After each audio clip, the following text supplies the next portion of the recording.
LeBron va te ramener une nouvelle bague. Tu sais, j'ai tellement envie qu'on perde rien que pour ça. Damn. Parce que je veux pas Ah, que les gens ouais. se... Hey, bonjour à tous. Bienvenue à l'épisode 12 de NBA Haters. Merci à ceux qui nous regardent via le YouTube channel, qui écoutent le podcast. Comme d'habitude, on subscribe, on met des likes. Suivez-nous sur Instagram, du Facebook. On a l'adresse email. Comme vous savez, tout ça va s'afficher sur votre écran.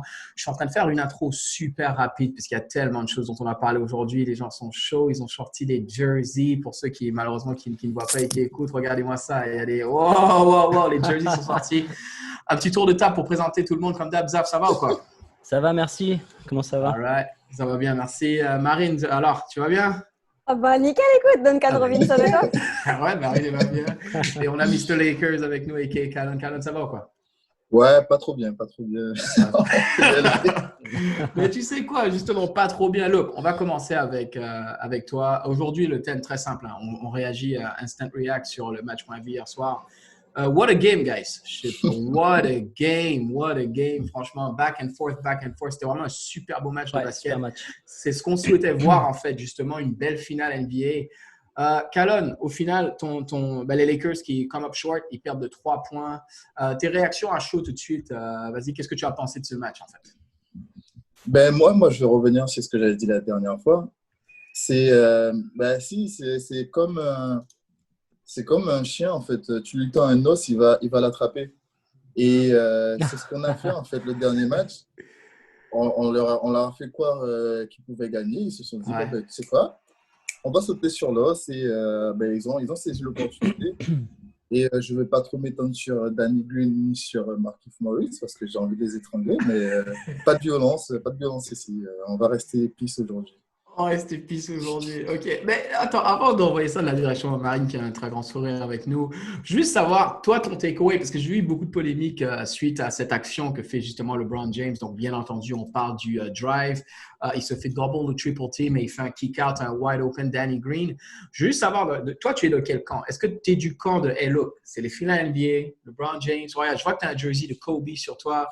I don't think Kobe is making that pass, you know what I mean? So, toi, tu es dans quel camp? Est-ce que tu es du camp, hey, LeBron a fait le right basketball play et c'est ce qu'il aurait dû faire et à la fin du jour, tu vis avec le résultat? Ou quand même, bro, vu les stakes, you have to go all in and c'est toi qui décides la victoire de ton équipe. Qu'est-ce que tu penses? Alors, est-ce que tu te souviens de Kobe gave me the ball. He ouais, passed me the ball. Meta World Peace en 2010, là, mais il hallucinait. C'est ça. Mais alors, Danny Green a halluciné aussi, mais lui, il a raté.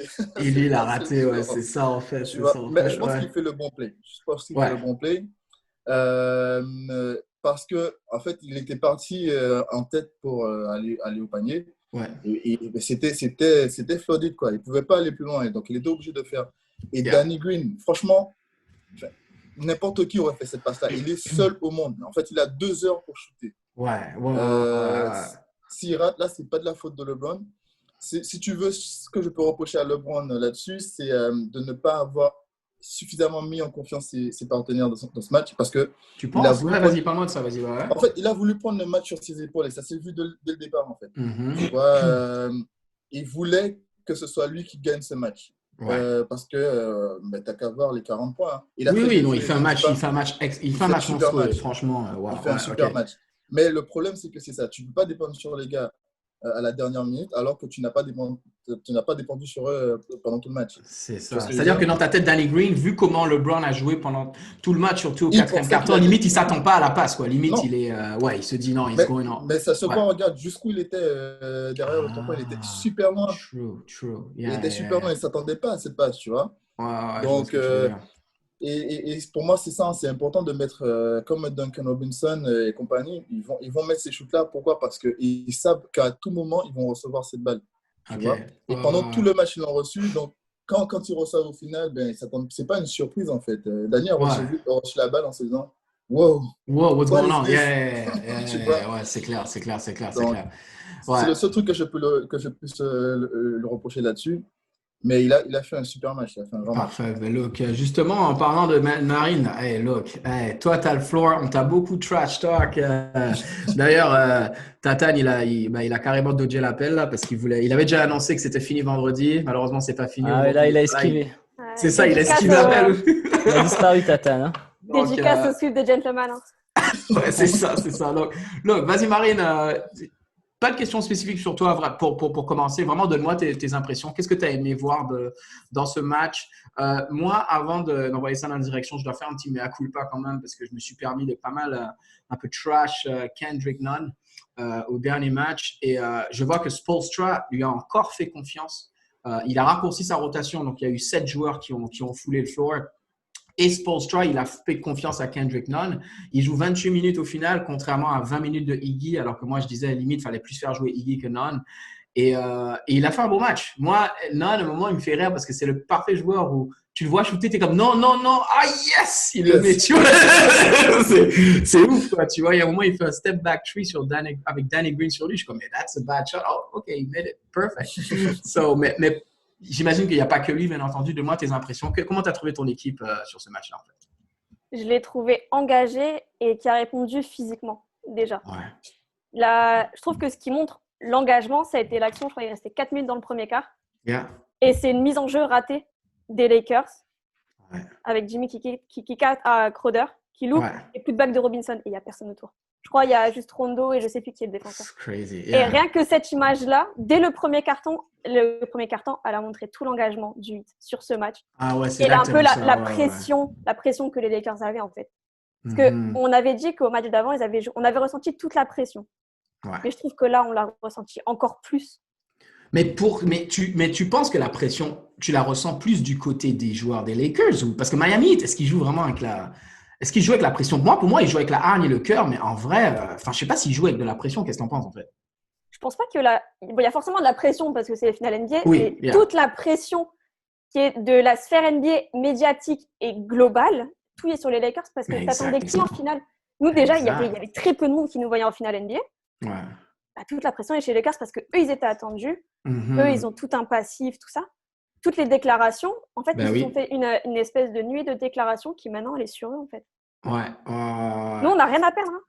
Non, c'est clair, c'est ça qui est beau. Merci. De toute façon, je vais revenir sur toi tout à l'heure.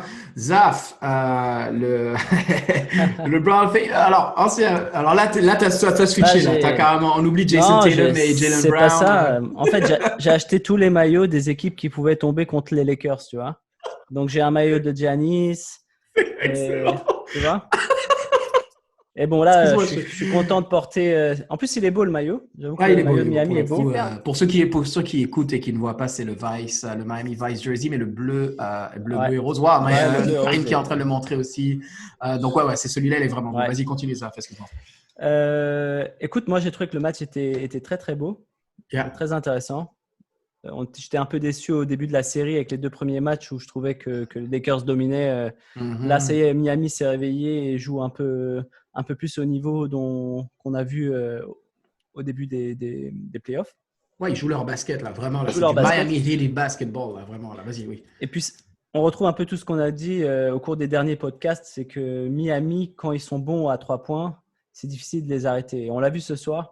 Alors, il n'y a pas un grand écart entre les Lakers, mais Miami a dominé quand même une grande partie du match avant que les Lakers recollent au score.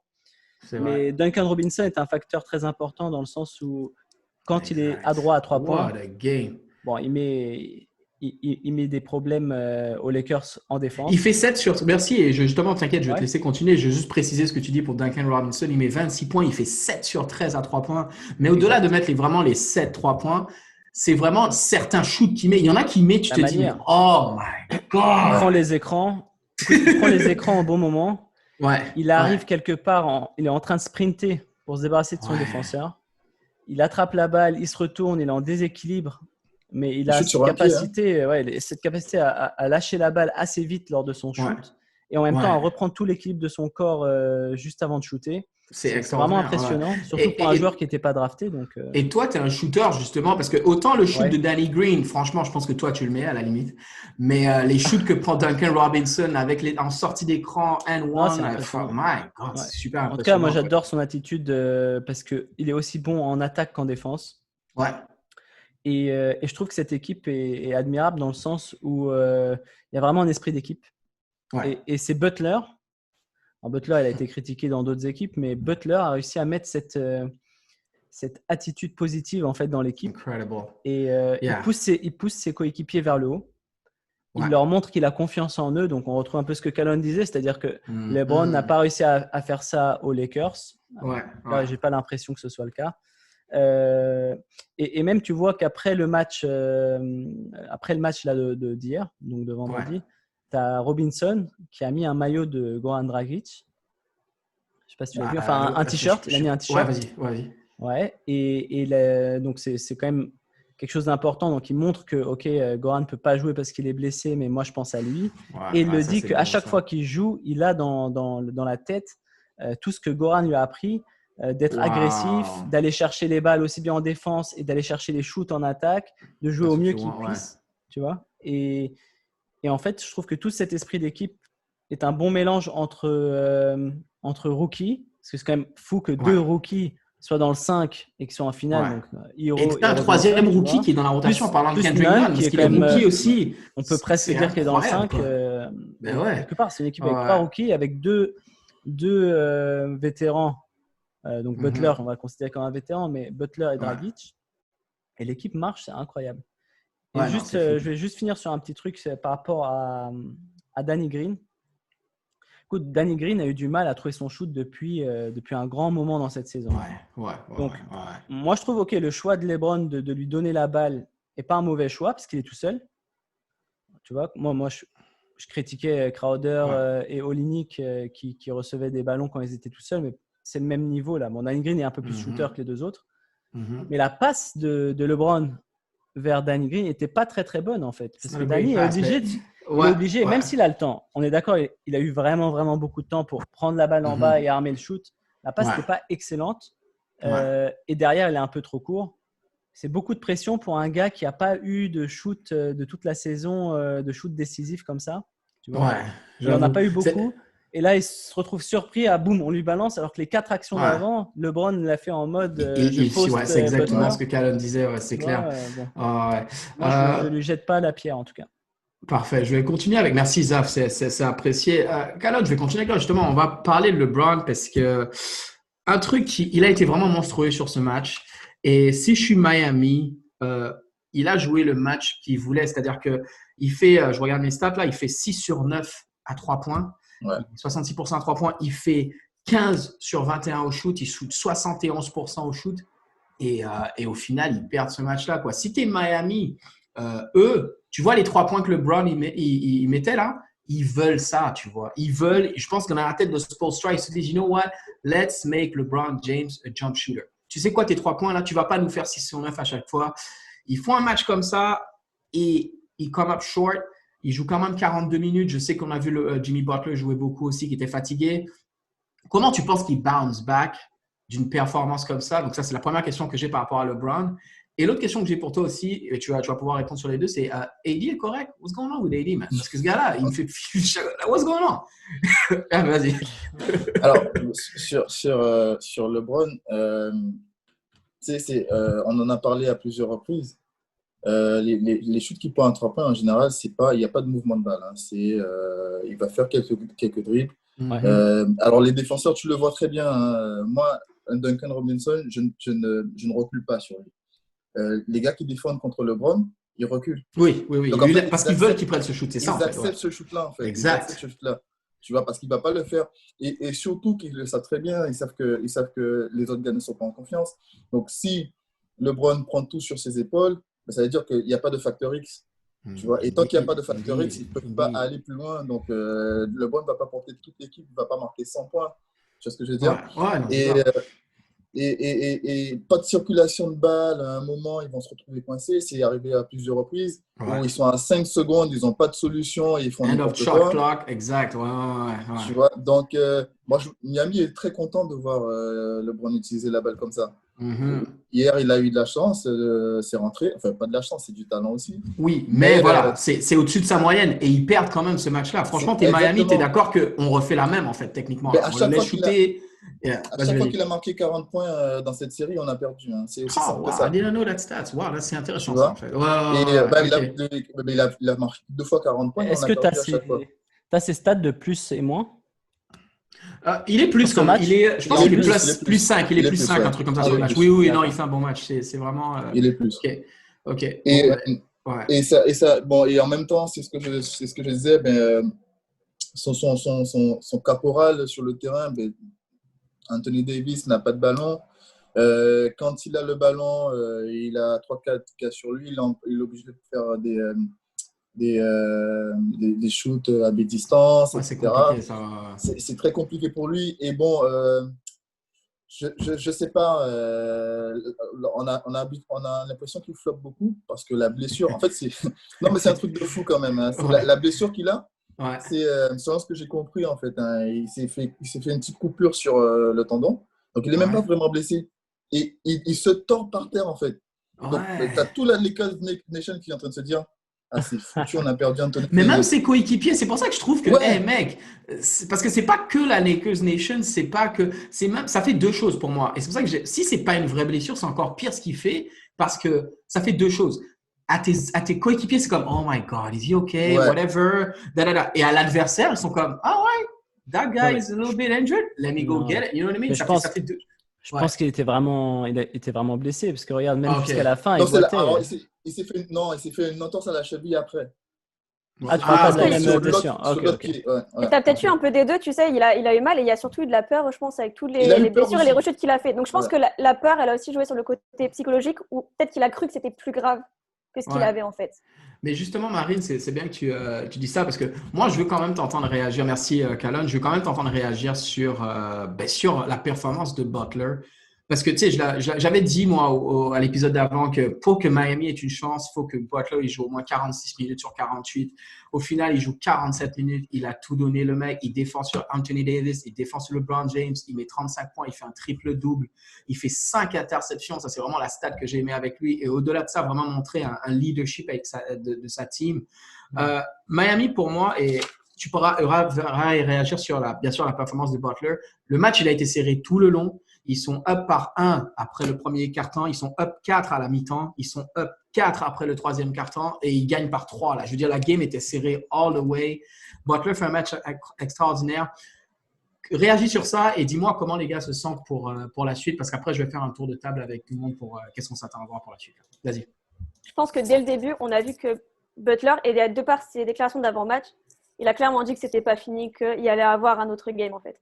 Et il est arrivé dans ce match avec cette mentalité de dire, de toute façon, quoi qu'il arrive, voilà, il y a plus rien à perdre, donc on va le jouer, on va jouer avec nos qualités.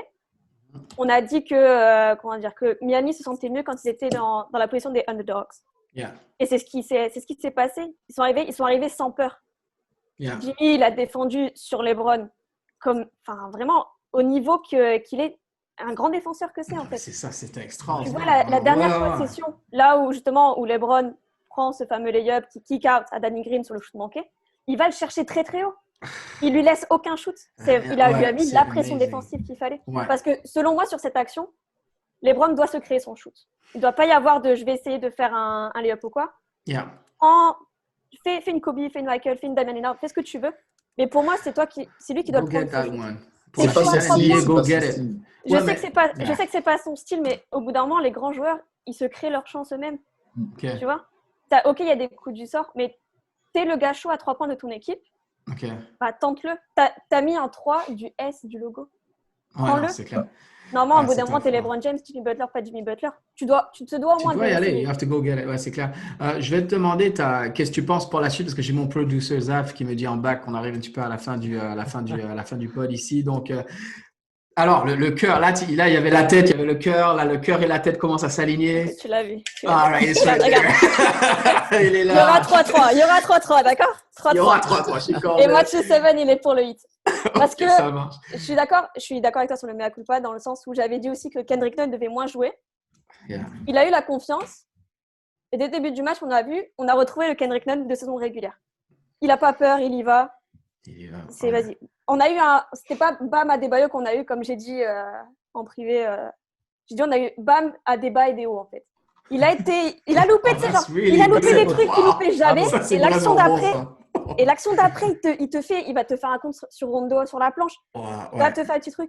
Et il y a des fois où, au lieu de monter au dunk ou quoi, On dirait qu'il a peur. Je ne sais pas si c'est sa blessure, si c'est le côté.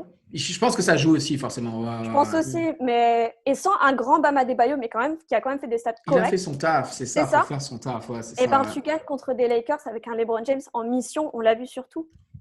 Duncan Robinson qui a retrouvé son shoot. Tyler Herro qui a été beaucoup moins en vue, mais qui a fait les passes qu'il fallait, qui a été là en défense. Pareil, Iguodala qui a fait ses stats en défense. Jimmy Butler qui a reculé devant personne. Donc pour toi, vraiment, tu m'as donné tu m'as donné ta prédiction, c'est Miami in 7. On espère pour ça parce qu'à la fin du jour, on veut voir une belle finale. Vu ce Zaf, what do you have? Comment tu sens le truc là? Parce que est-ce que le truc, c'est que j'oriente ça dans cette direction-là, dans le sens où Butler a tout donné, mon gars. Il était exhausted. Miami a tout donné. Est-ce qu'ils sont capables de refaire ça encore? Parce que, it's going to be tough. Vas-y, qu'est-ce que t'en penses? Si tu vois, ta prédiction? D'ailleurs, il y a 2 matchs quand Butler a fait sa grande performance. Le match d'après, il était un peu éteint. Donc, j'espère. Et on a bien vu qu'il boitait aussi après la conférence de presse. Cette vidéo là qui circule. Là, Donc, je ne sais pas quelle va être la capacité de récupération de l'équipe. Parce que tourner à 7 joueurs, alors que les Lakers tournent à 9 joueurs. 9 joueurs, exactement. Ouais, c'est ça. Ça va être plus compliqué pour eux de récupérer. Écoute, moi, j'espère vraiment que Miami va gagner. J'ai pas de prédiction à l'heure actuelle. Pas de prédiction là, t'espères juste. Ouais, je trouve ça tellement beau. Franchement, je pense que je serais presque encore plus content de voir Miami gagner là à l'heure actuelle que de voir les Celtics, tu vois. Ok, super. Avant d'envoyer ça sur Calonne, moi, je vais vous dire ce que je pense. Moi, en fait, le truc, c'est que rendu là, que ce soit Lakers ou Miami qui gagne, on voulait voir une belle finale, en fait. Et moi, ce qui m'énervait au début, c'est que la finale commençait à ressembler de plus en plus à ce qu'on avait vu l'année dernière. Finale pourrie où il y a des blessures et en fait, Toronto gagne le chip, shout out to Canada. Mais là, au moins, on a une belle finale. C'est-à-dire que ce que j'aime avec Miami, et c'est là où ils jouent leur basket, LeBron James, tu veux ta bague, tu veux le finale MVP, tu veux ta 4e ring, eh bien, viens la chercher, mon frère. On va pas te la donner, gars, tu vois. So, we'll see. On s'attend à avoir un beau match 6. Mr. Lakers, je vais finir avec toi. Prédiction, what do you see? Tu sais, je vais vous choquer, hein, mais pour moi, non, c'est vrai, pour moi. Il a perdu la foi. Non, mais c'est vrai, en toute sincérité. Non, je pense que les Lakers a gagné. Mais en toute sincérité, je pense que Miami ferait un très, très, très beau champion. Wow. En toute sincérité, tu vois, parce que je trouve que c'est très, très valeureux ce qu'ils font. Par contre, pour revenir sur les raisons pour lesquelles je pense qu'on va pas se laisser avoir. Quick, ça ne va pas, vas-y. Quick, ouais. En fait, ils ont utilisé le double screen en tête de raquette sur Eddie en début de match. Ça, à la fin du match, ils ne l'ont plus utilisé parce qu'on commençait déjà à voir. Et ça, ils ne pourront plus l'utiliser au prochain match, je pense. Et je pense que Eddie fera un meilleur match. Lakers in 6. Lakers in 6, he called it. Moi, alors on va finir sur ça. Tout ce que j'ai dit, le seul conseil que j'ai à donner, parce que j'aimerais bien que Miami gagne encore pour encore un match de cette finale, le conseil que j'ai à donner aux Lakers, allez les mecs, on oublie les Black Mamba jersey, on oublie les chaussures de Kobe, Gold, on oublie. C'est pas ça qui va te faire gagner le match. You want to win it? Play basketball, play hard, and tu dois le gagner sur le terrain, quoi. Donc, franchement, on va finir sur ça. Ouais. On peut finir avec un petit message pour Tatane, peut-être. Oh, je t'en prie, vas-y. On peut lui faire un petit mot. Tatane. Vas-y. Faut pas éviter les appels, Tatane. On t'a dit, viens au podcast, tu nous sors un avion atterri plus tôt. Non. Mais est-ce que c'est pas typiquement fan de LeBron, là? C'est-à-dire que when everything is good, le king est là. Là, maintenant, on est plus là. Ils disparaissent. Il vient que pour les victoires, Tatane. Typiquement LeBron. Écoute, tu sais ce que j'aimerais bien, c'est que Tatane nous fasse une petite vidéo de 5 minutes où il va nous dire un peu ce qu'il a ressenti, toutes les frustrations qu'il a eues pendant ce match. Qu'il extériorise, je pense. C'est bon. Un petit peu, il y a besoin de ça, ouais. C'est ça, on va attendre Tatane sur ça. Merci. Et franchement, merci à tous. Comme d'hab, c'est toujours un plaisir de discuter et d'échanger avec vous. On se retrouve, Produce Zaf. C'est quand est-ce qu'on enregistre le prochain? C'est suite au match. Juste après le prochain match. Monday. Donc OK. Avant le Game 7. OK. Oh, wow. I like that. Avant le Game 7. C'est bon, c'est dans la boîte. Merci à tous. Merci à ceux qui nous ont écoutés. Comme d'habitude, on like, on subscribe, on donne la force ici. Et puis, on se retrouve très bientôt. Checkez notre Instagram. Checkez l'Instagram. On se retrouve bientôt pour le prochain épisode. Allez, bye bye. Take care. Ciao. Ciao. All right.